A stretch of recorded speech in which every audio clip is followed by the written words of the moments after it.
주 예수 그는 메시아 나의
오직 은혜, 오직 믿음, 오직 예수.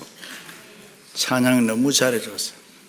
2부 예배 참석하신 여러분들, 성령의 기름 부음이 충만하시기를 바랍니다. 여러분의 기쁨과 감사가 다시 한번 회복되는 축복의 시간 되기를 주님의 이름으로 축원합니다. 할렐루야. 브란다이스 대학교의 모리스 와르츠 사회학 교수가 불치의 병, 르이게르병으로 죽었습니다. 르이게르병이라는 치명적 신경계통의 병인데 근육위축성 측색경화증이라는 병인, 쉽게 얘기하면 우리의 몸의 근육이 5년여에 걸쳐서 굳어지면서 죽는 병입니다. 80년 전 1939년도 뉴욕 양키스 야구 선수 루이 게릿이 처음으로 이 병에 걸려서 죽으면서 이 병이 세상에 알려지게 된 것입니다. 그리고 모리스 와르츠 교수가 이 병에 걸려서 죽기까지 매주 화요일마다 강의를 했는데, 그 제자 미치 앨범이라는 사람이 그 교수와 나눈 대화를 책으로 냈는데, 그 책 이름이 모리와 함께한 화요일이라는 책입니다. 모리 교수는 죽음을 앞에 두고 시한부 인생 어떻게 살아야 될까 깊이 생각을 하다가 살아있는 장례식을 합니다. 그 이유는 자기 친구가 어느 날 갑자기 심장마비로 죽는 것을 봅니다. 갑자기 세상을 떠나니 얼마나 안타까운 일입니까? 이렇게 부질러 없는 일이 또 어디에 있습니까? 지금 미국에서 제일 많이 죽는 병이 심장병입니다. 그래서 모리 교수는 장례식에 와서 보통 사람들이 이런 말 저런 말을 하는데, 정작 들어야 할 사람은 듣지 못하고 알지도 못하니 자기는 살아있을 때에 장례식을 해서 거기 온 분들의 얘기를 다 듣습니다. 그리고 자기의 남은 생애, 앞으로의 생애를 특별히 가치 있게 살아갑니다. 모리 교수는 그렇구나, 내가 지금까지 어떻게 살아왔는가, 그리고 앞으로 내가 살 생애는 지금보다 살아온 생애보다 결코 많지 않는데 어떻게 사는 것이 잘 사는 것인가? 그것은 더 좋은 사람으로 사는 것이다 깨닫게 되는 것입니다. 저와 여러분이 더 좋은 사람으로 살아가시기를 축원합니다. 그렇습니다. 인생은 누구나 시한부 인생을 살아가고 있습니다. 그러므로 그 누구도 내일을 장담할 수 없습니다. 오늘만 있습니다. 내일을 위해서 산다는 것처럼 어리석은 일이 없습니다. 그렇다고 내일을 포기하라는 말은 아닙니다. 오늘을 다시 한번 점검해보자 하는 것입니다. 오늘 내가 바로 살고 있는가 확인하라는 것입니다. 오늘 내가 그리스도인답게 살고 있는가, 다른 사람에게 예수 그리스도를 보여주며 정말 나는 빛으로 소금으로 살고 있는가, 다른 사람이 나를 볼 때에 내가 소망이 있는 사람으로 살아가는가, 다른 사람이 나를 볼 때에 은혜가 되는 삶을 내가 살고 있는가 살펴보라는 것입니다. 그렇습니다. 그리스도인의 최고의 목표는 누구나 하나님 앞에 기쁨이 되게 하고 더 좋은 사람으로 살기 위해서 하나님의 은혜를 사모하는 삶인 줄로 믿습니다. 하나님의 자녀답게 사는 것, 성령 충만한 삶을 살기 위해서는 하나님이 도우심이 필요한데, 그 하나님의 도우심을 바라는 것, 하나님의 은혜를 사모하는 것입니다. 할렐루야. 내가 오늘 또 하나님의 거룩한 뜻대로 살기 위해서 하나님의 은혜를 정말로 사모하고 있는가, 그것을 놓치지 말아야 합니다. 하나님의 은혜를 놓치면 후회해도 소용이 없습니다. 인생은 지나가면 그만이기 때문에. 그러므로 오늘 또 우리는 하나님의 은혜를 사모하며 살아야 할 줄로 믿습니다. 이럭저럭 하다가 기회 놓치고 후회한 사람들 많이 있잖아요.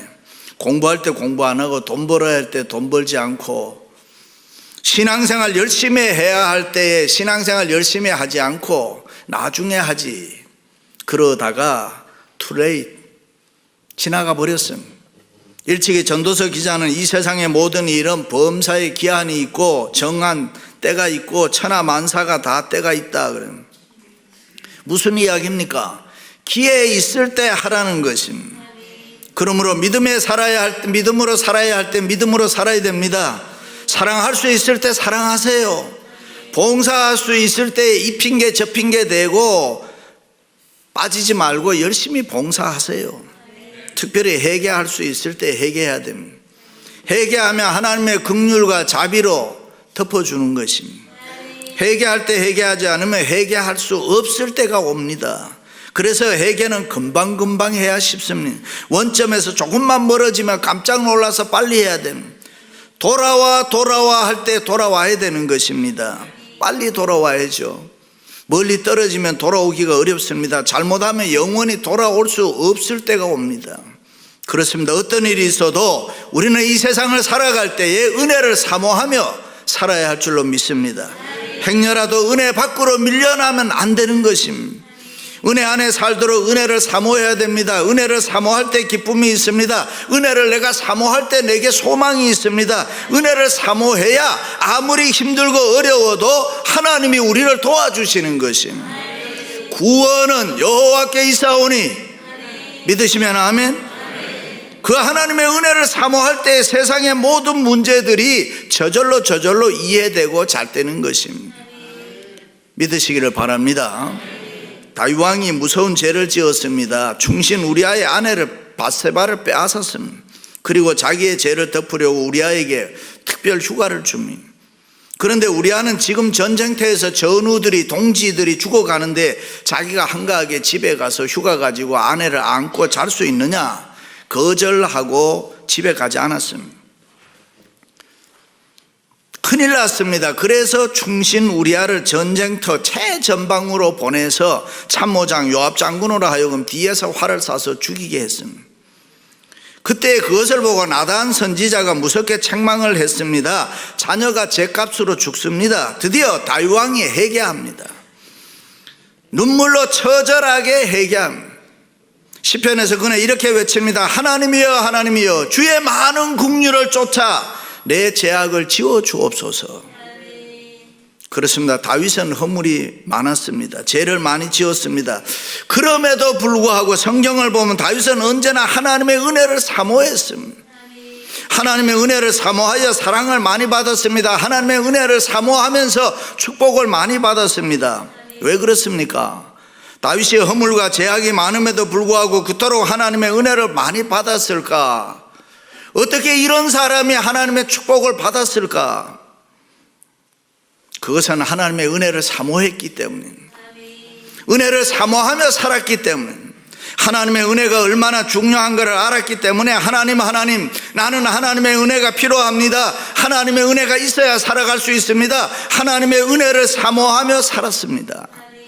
할렐루야.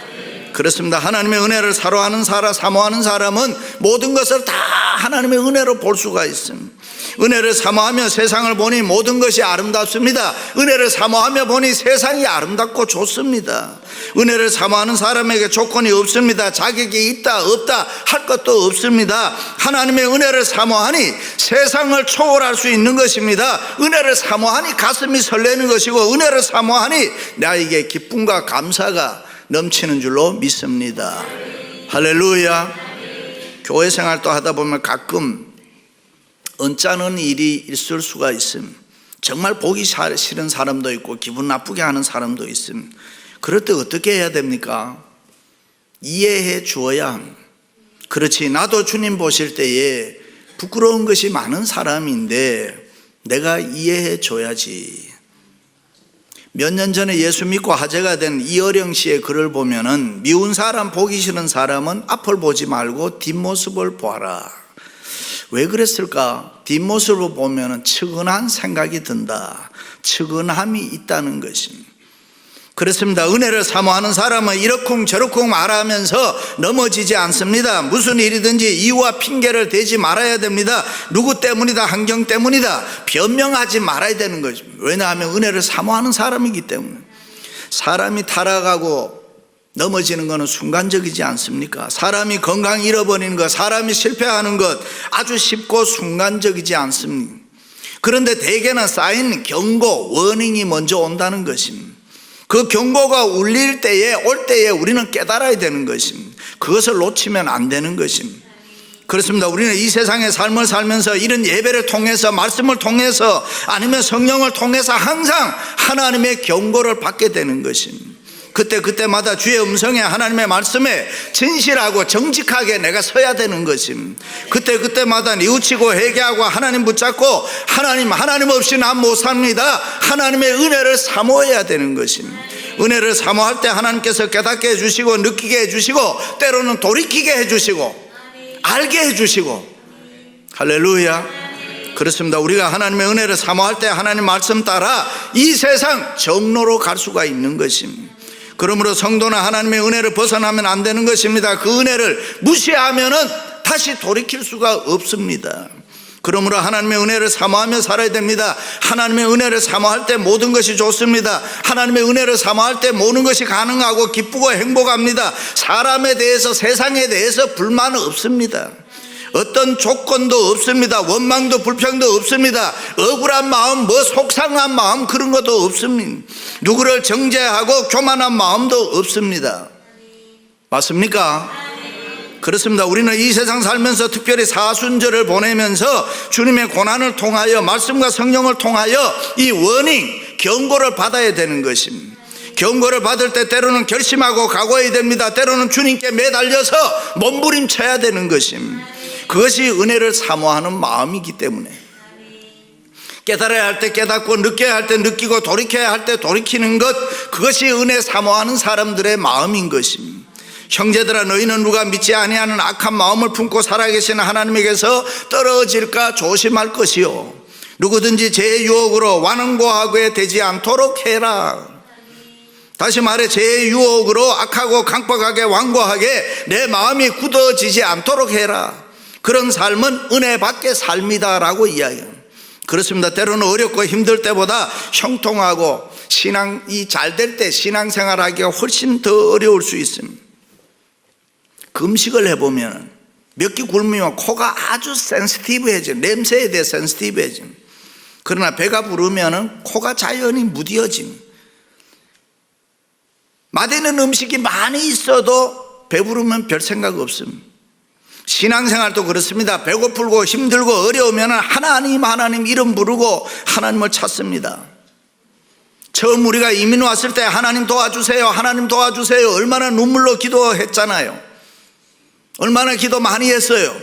그러나 우리가 잘 되고 나면, 무엇이든지 형통하고 성공하고 나면은 그것이 내가 잘 돼서 내가 노력해서 된 줄로 알고 하나님을 찾지 않습니다.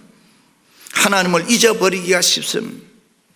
하나님은 있어도 되고 없어도 되고 그저 그렇게 생각합니다. 하나님을 그렇게 간절히 찾지를 않습니다.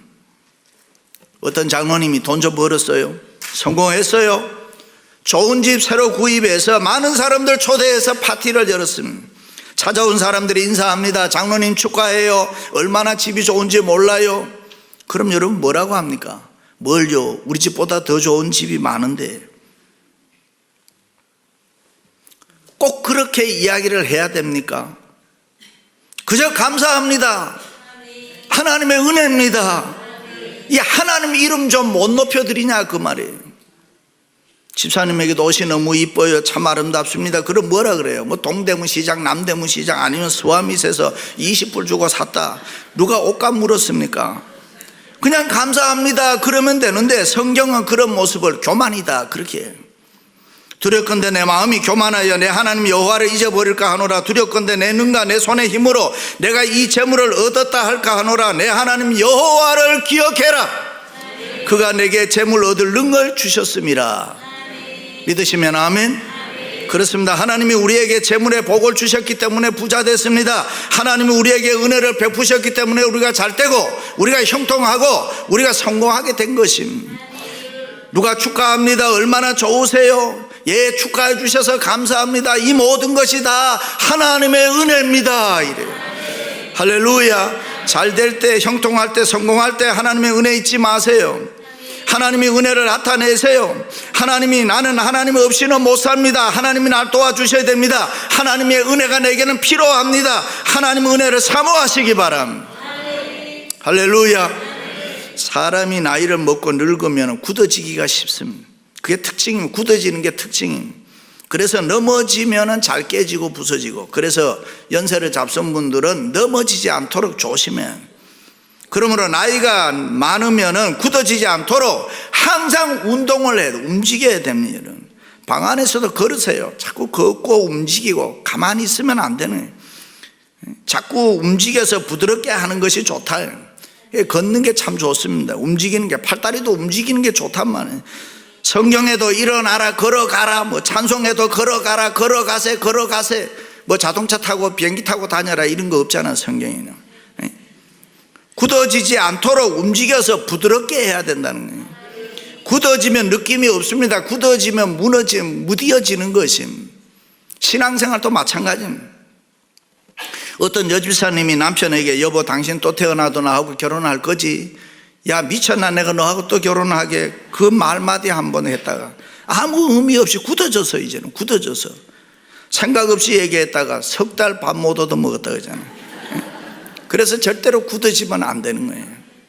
우리의 마음이 굳어지면 안 되는 거예요. 강팍하고 완악하고 강해지면 안 되는 것임. 경직되고 딱딱하면 안 되는 것임. 부드럽게 하세요.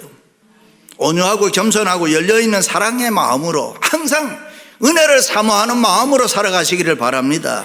마음이 굳어지고 강팍하고 완악하면 자기 마음대로 육체의 삶을 살게 되고, 육체의 삶을 살면은 사단의 종이 되는 것임. 사단의 종이 되고 사단의 지배를 받으면 사람이 독해지고 아주 악해지는 것임. 의심이 생기고 불신이 생기고 죄의 유혹과 불신앙의 사람이 됩니다. 교만해지고 고집과 아집이 생겨서 누구의 말도 잘 들으려고 하질 않습니다.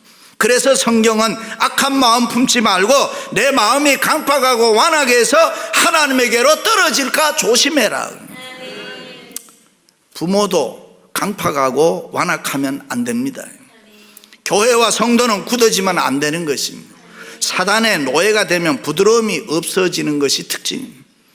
헤롯 왕이 악하고 강팍하고 완악해지니까 마귀 사탄의 지배를 받으니까 자녀를 죽이고 불지르고 사납고 독해져서 난리를 피웠습니다. 사람이 죄를 지으면 악해집니다. 말을 해도 날카로운 말을 하고 독해지는 것입니다. 불란서의 외무장관과 재무장관을 지낸 로버트 슈먼이 평생을 독신으로 결혼 안 하고 살았습니다. 그 이유가 어느 날 지하철을 탔는데 너무 복잡해서, 여러분 지하철 타면은 출퇴근 때 사람 많이 들어오잖아요. 그럴 때 어떤 여인의 발을 밟았습니다. 미안해서 사과를 하려고 하는데 이 여인이 그냥 개짖듯이 야 이 병신아 눈깔 똑바로 뜨고 살아라 막 소리를 지르고 고개를 들었는데 선생님, 저는 제 남편인 줄 알았습니다. 밟은 사람이 자기 선생님이었단 말이죠. 그 소리를 듣고 슈만이 여자는 이렇구나. 그래서 평생 결혼 안 하고 혼자 사는 거예요. 그렇습니다. 우리가 하나님의 은혜를 사모하지 않으면 자기 본인도 힘들겠지만 주위 사람들도 힘들게 해요. 교만과 허영이 생기고, 우리가 하나님의 은혜를 사모하지 않으면 성령이 내 안에서 탄식한다. 성령과 우리와의 관계는 인격적이잖아요. 기계적이거나 마술이나 체면적이지 않습니다. 성령은 인격적 관계에서 내 안에 들어오고 나를 지배하고, 할렐루야. 그리고 우리를 위로하시고 격려하시고 용기 주시고 때를 따라 우리를 도와주십니다. 내가 겪은 아픔과 고난에 동참해서 사랑으로 나를 붙드시고 위로하시고 내게 은혜를 베풀어 주시는 것입니다. 그러나 은혜를 사모하지 않으면 성령이 떠나고, 성령이 떠나시면 나는 진공 상태가 되고, 그때 사단이 내 마음에 들어와 나를 지배하고 다스리게 되고, 그리고 나를 악의 도구로 사용한다. 생각만 해도 끔찍하잖아요. 그러므로 하나님의 은혜를 사모하시기를 바랍니다. 하나님의 은혜를 사모하면 주님을 바라보세요. 내게 있는 기쁨을 내뱉으세요. 감사를 외치세요. 그렇습니다. 하나님의 은혜를 사모하지 않으면 하나님이 나를 버리시는 거예요. 성경에 나타나 하나님이 버리시는 뜻은 God gave them up이라는 말. 버려도 보통 버리는 게 아니고, 버렸다 다시 찾는 것도 아니고, 잊어도 보통 있는 게 아니고, 영원히 깨끗이 완전히 지워버린다 그 말이에요. 포기해버린다. 큰일 아닙니까? 하나님이 우리를 영원히 지워버리고 영원히 버리면 되겠습니까? 끔찍한 일 아닙니까? 사람이 세상을 살다 보면 좋은 사람 만나는 게 아니고, 좋은 사람도 만나지만 혹 안 좋은 사람, 나를 힘들게 하고 나를 기분 나쁘게 하는 사람도 만날 때가 있습니다. 그러나 대개가 시간이 좀 지나가면은 여유가 생기고 그 믿던 마음이 좀 없어지는 경우가 있습니다. 그런데 여기에 하나님이 버리신다는 말은 재고의 가치가 없다, 완전히 잊어버리신다는 것입니다.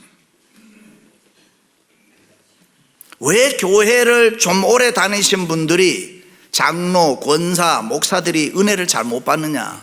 교만 때문입니다.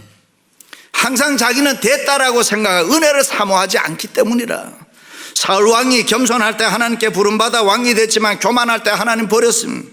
사울이 버림을 받을 때 다윗을 시기하고 질투했습니다. 악령에 사로잡혀서 이성을 잃어버렸습니다. 광야를 헤매고 다윗을 죽이고 창을 던지고 뭐 난리했습니다. 왜 사울이 이렇게 됐습니까? 무엇이 사울을 이렇게 타락한 인간으로 무섭고 더러운 악하고 그런 인간으로 만들었습니다. 그것이 버림받은 인간의 모습인 거예요. 왜 그렇습니까? 하나님의 은혜를 사모하지 아니하고 자기 마음대로 살았기 때문에. 마음이 타락하고 마음이 부패하고 마음이 교만하고 마음이 악해졌던 것입니다. 칼빈은 그것을 불신앙적 교만이라 이렇게 이야기합니다. 그렇습니다. 우리는 하나님의 은혜를 사모하며 살아야 될 줄로 믿습니다. 은혜를 사모하며 은혜를 받은 사람답게 살아야 되는 것입니다. 하나님의 은혜를 사모하는 사람은 모든 걸 다 은혜로 보는 것입니다.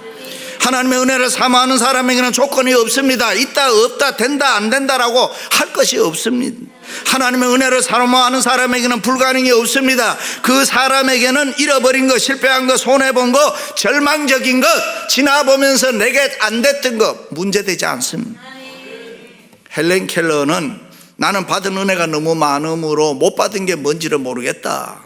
부끄러운 이야기잖아요. 우리가 들으면 부끄러운 이야기라면. 그리스 올림픽 때 마라톤 경기 보셨습니까? 브라질 선수 리마가 일찍이 선두로 막 달린 거예요. 결승전 얼마 안 들고 있을 수 없는 일이 벌어졌습니다. 경찰이 경호를 하는데 아일랜드 사람 호론이라는 사람이 갑자기 뛰어들어와서 1등으로 달리던 그 리마 선수를 가지고 관중석으로 밀고 들어가 버린 거예요. 그런데 관중석에 밀려 들어갔다 다시 털고 정리하고 나와서 같이 뛰어서 다시 뛰어서 3등 했어요. 동메달 탔어요. 얼마나 억울합니까? 그런데 그때 리마 선수는 이 모든 과정은 하나님이 나를 향한 뜻이다. 호론을 만나면 축복하고 싶다. 나는 동메달도 괜찮다. 메달이 무슨 색깔이 그리 중요하냐. 메달이면 되지. 나는 불만 없습니다. 저는 그것을 보면서 하나님의 은혜를 받은 사람은 저렇게 사는구나. 원래 브라질 사람들에 대한 감정이 별로예요. 그런데 제가 이 선수 하나 보고 브라질 사람들 다시 본다니까요. 하나님의 은혜를 사모하는 사람, 뭐가 문제가 되겠어요? 하나님의 은혜를 사모하는 사람의 마음은 옥토가 되어서 100배, 60배, 30배 열매 맺을 수 있습니다. 사랑과 희락과 아평과 오래 참음과 자비와 양성과 충성과 온유의 절제의 마음으로 우리 살아갈 수 있습니다. 하나님의 은혜를 사모하면은 우리 모두가 다 잘 될 줄로 믿습니다. 할렐루야.